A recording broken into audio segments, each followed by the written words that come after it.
Fundamentally, there is no difference at all. But at a practical level, a difference seems to arise. And the difference is that religion assumes an organized shape. Even spirituality can become organized, but religion is much more prone to organization. In that sense, religion becomes a condensed, frozen,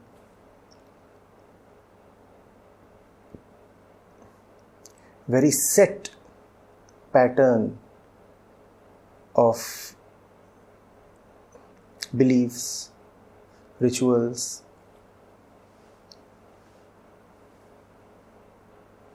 festivals, and such things. Spirituality, thankfully,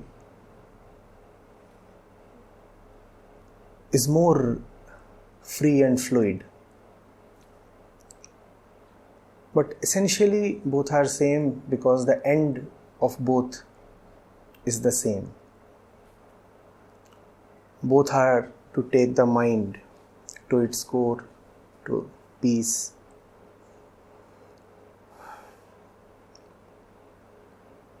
Spirituality assumes a much more open and accommodative route. Religion gives a much more planned and organized route. So you could say that truth or peace are at the center. Spirituality is a small circle emanating from that center, and religion is a much bigger circle around the same center. So spirituality and religion happen to be concentric, and yet spirituality is much nearer to its goal than organized religion is.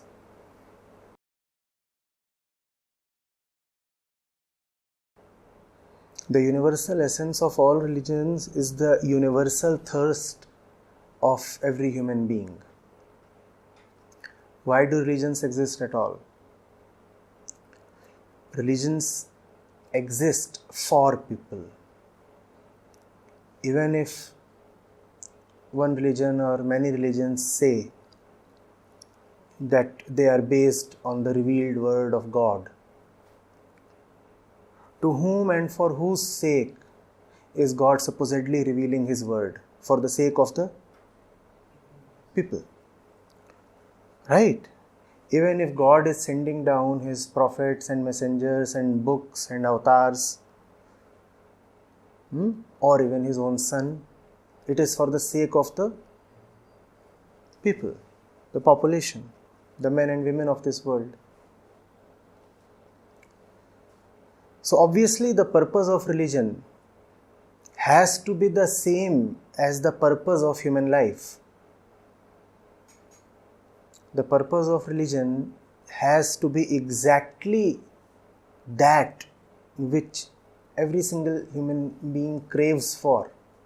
And what is it that we crave for? What is it that we ultimately want?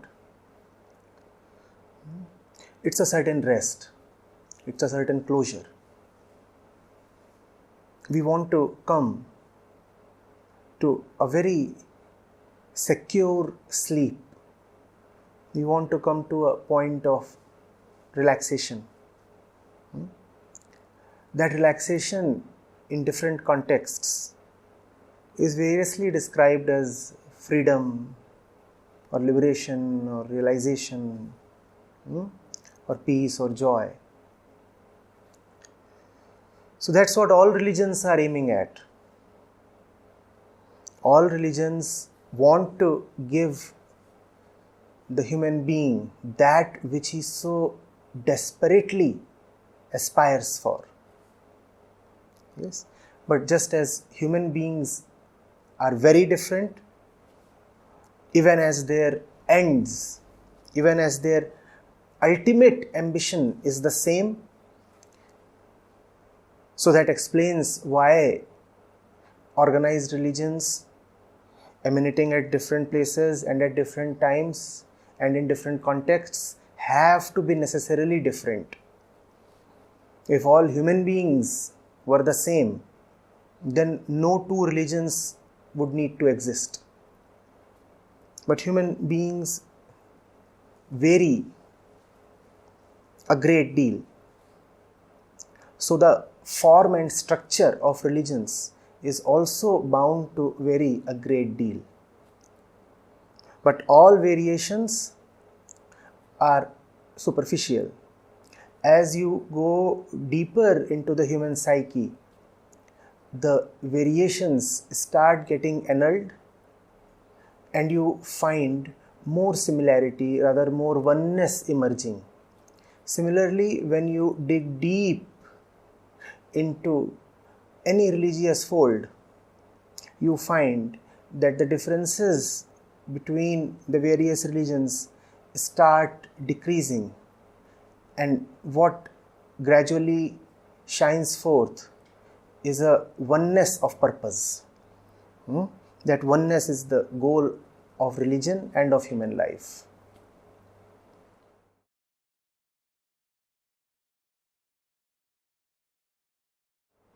How do you feel when you are sleeping?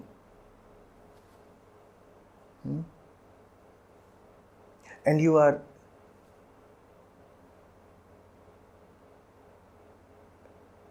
shocked into waking up.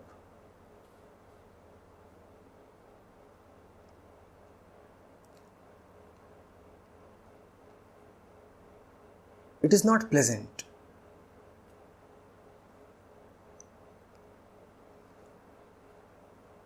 Once you are in a settled and relaxed state, you do not want change.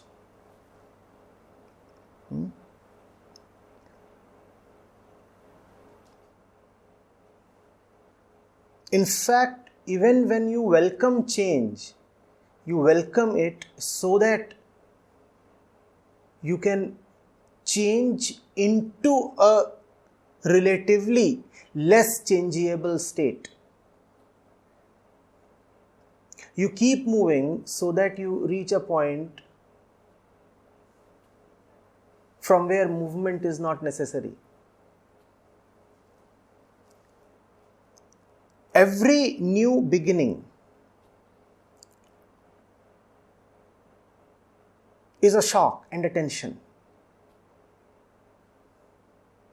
The proof is that you ultimately want to come to a point where all beginnings become needless, where no new beginning is needed.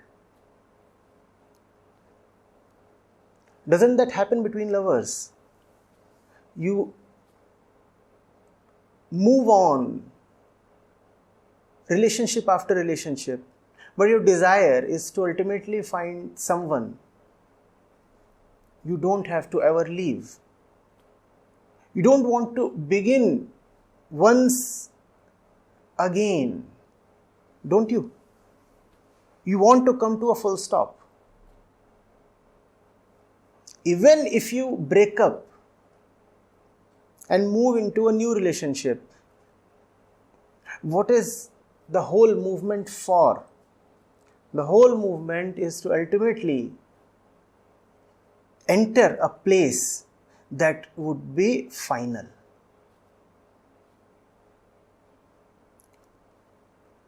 Beginnings are sometimes necessary, but always a bit of a hassle.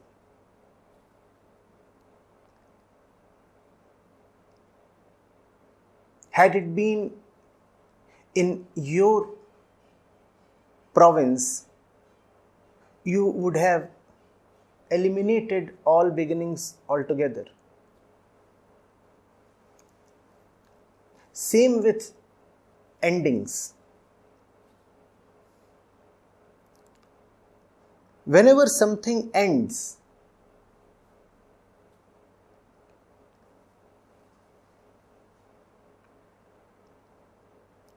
it is a bit of a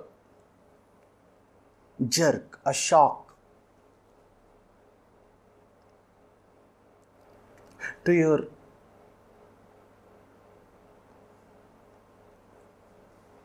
desired eternal sleep. Because you didn't begin anything ever to end it. You always want to get into something that would never end. Look into the things that are valuable to you. Do you want them to end? Whatsoever is valuable in your life, you desire it to continue eternally. And if there is stuff in your life that you deliberately want to end, then that stuff is anyway not joyful, or is it? It is not joyful, therefore you want it to end. And if there is any stuff in your life that is worth anything, then you wish and pray that it remains. It never ends. So endings too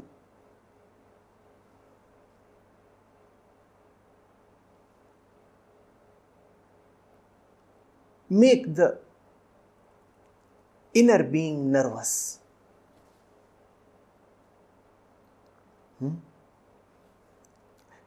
What then is liberation?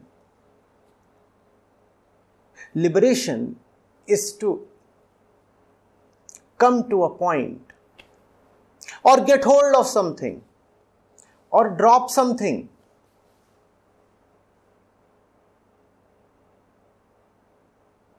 become immensely big,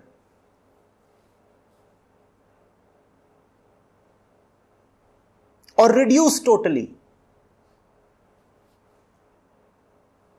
Describe it whichever way you would.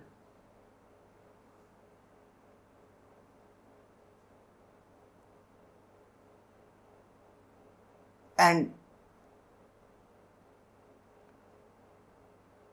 stop. That is liberation. You begin so that the beginning is final. It doesn't prove to be final.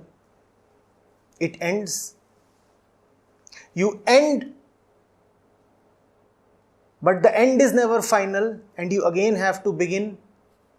And all the beginning and the ending is for a certain purpose. Liberation is to achieve that purpose. Liberation is to hit the existential jackpot.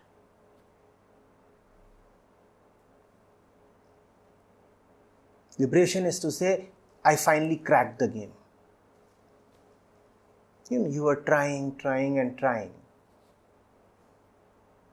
And all human effort and movement and strife, this whole universal drama is actually nothing but a desire for liberation. One tries this, one tries that. This house, that house. This book, that book. This profession, that way. This man, that woman.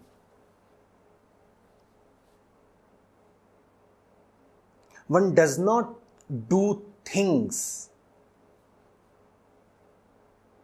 One is just crying to be liberated. And in this quest for liberation, it is unimaginable how many bondages we keep entering. Man never took on a bondage but for the sake of liberation. Had liberation not been so very dear, attractive,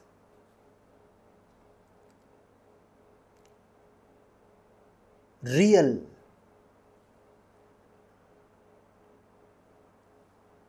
convincing,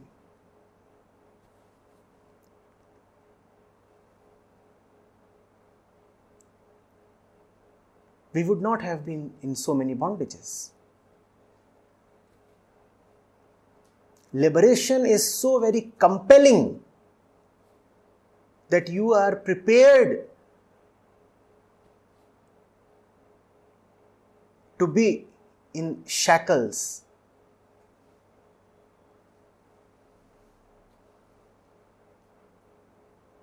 And tolerate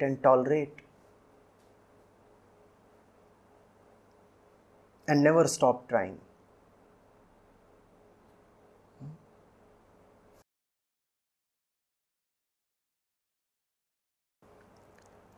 The modernity of the world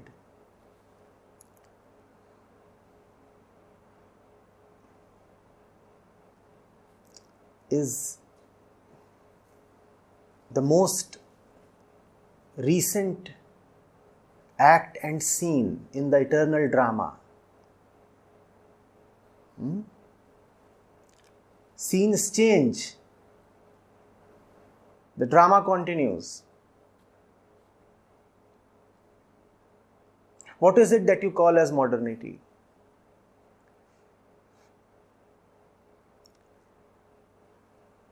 Certain philosophies prevail, certain ideologies become dominant, technology comes to a certain point, man starts living, eating, moving, talking in a certain way. Society and economics organize themselves in a certain way. Right? This is what you call as modernity. These things are just scenes. Scenes change with the blink of an eye. What is it that does not change? The fundamental thirst of the mind for liberation does not change.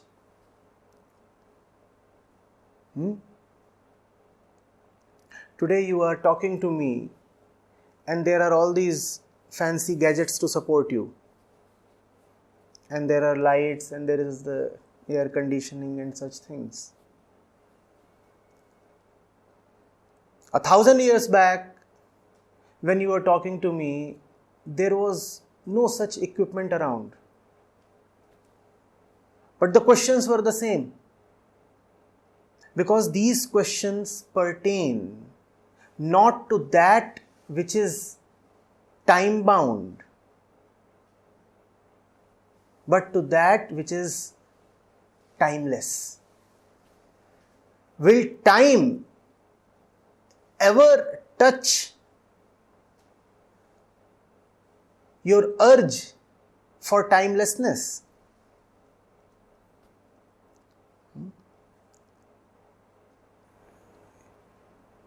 Only the surface has changed.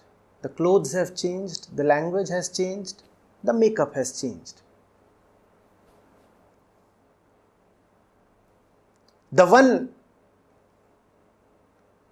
sitting within has not changed. And I am not talking of the soul or the Atma.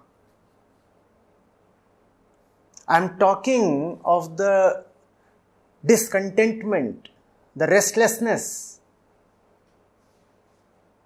that man is.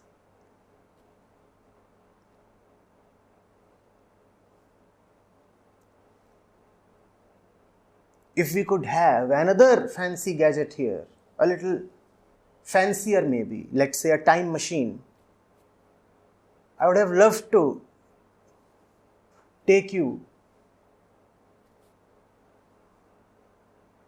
to the age of Jesus or to the age of Buddha or Ashtavakra.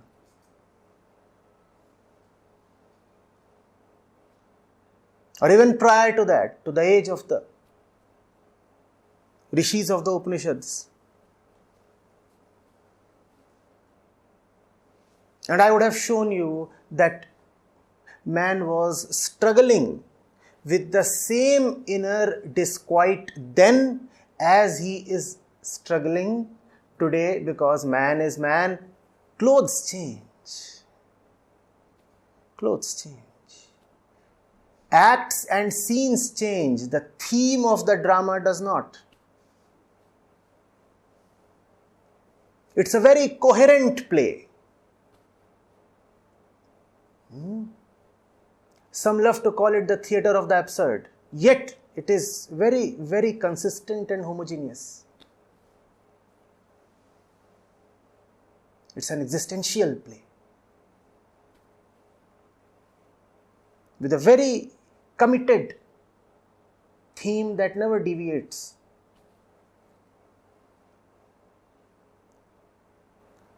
Right? And these same questions will remain topical and pertinent even 2000 years from today.